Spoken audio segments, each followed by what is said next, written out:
Check-in at an old 3-story hostel during the monsoon usually comes with the smell of wet wood and moldy hallways. But here, the owner offers a specific warning before he even hands over the key.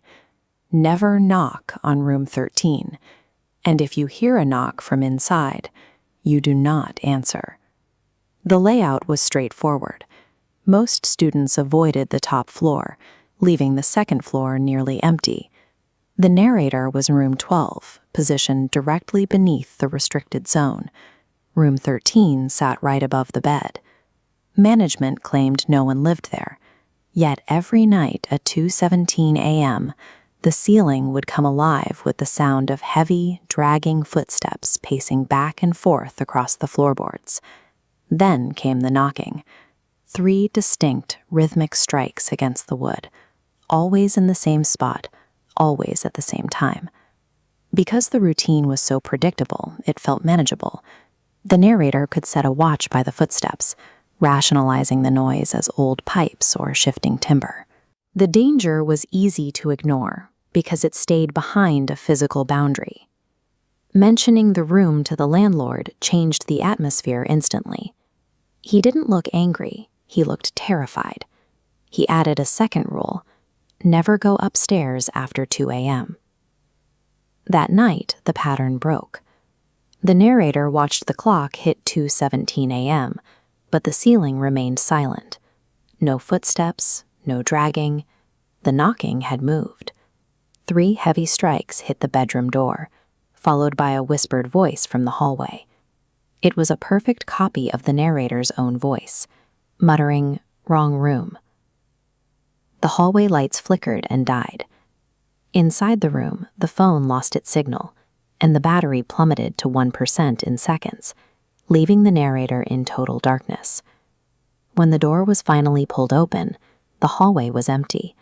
Only a trail of bare, waterlogged footprints remained, leading away from the door and toward the black mouth of the stairwell. The 3rd floor was a different world.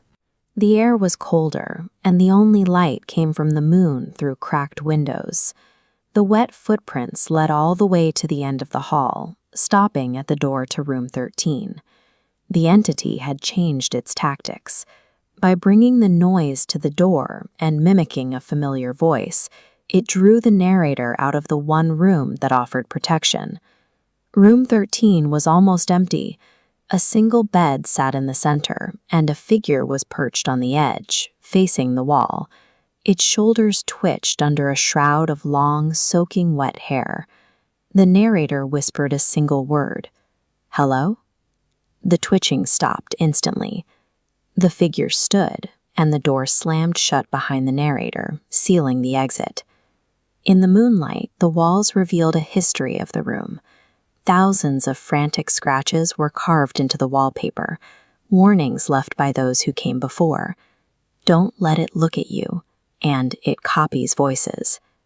When the figure finally turned, its face was hidden by wet hair. But beneath the skin, there was constant, violent movement. Dozens of human faces rippling and pushing outward as if trying to break free. The entity doesn't just kill, it absorbs. Each new victim provides a new face and a new voice to lure the next person who checks in to the hostel.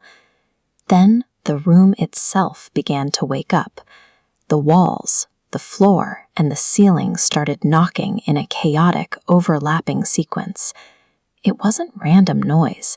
The surfaces were answering each other. The architecture became soft.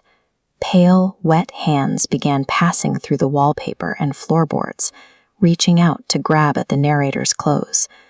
The narrator screamed, and the figure tilted its head as if listening to a recording. In a perfect imitation of At's scream, it whispered, "That wasn't your voice." The lights died completely. In the dark, dozens of voices, all sounding exactly like the narrator, spoke at once from inside the walls. "Room 13 is occupied now." The room isn't just a place where things happen. It is a living, parasitic organism that sustains itself on anyone curious enough.